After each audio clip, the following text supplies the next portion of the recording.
Aksident në aksin Fushkruj Borizan, makina del nga rruga dhe përfundon në kanal, humbi jetën drejtuesi.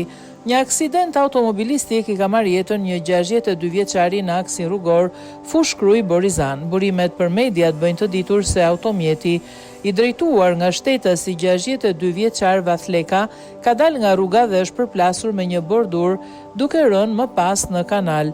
Si pasojë përplasjes, humbi jetën drejtuesi i mjetit 62 vjeçari Vathleka, ndërkohë që policia dhe ekspertët ndodhen në vendngjarje dhe po punojnë për zbardhjen e plotë të shkaqeve të aksidentit. Kruj, informacion para prak. Rreth orës 16:40 në aksin rrugor Borizan Thuman, shtetasi VL.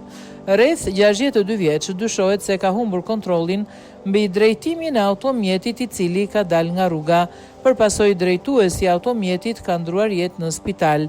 Vjon puna nga grupi hetimor për sqarimin e plotë të rrethanave të shkakut të aksidentit.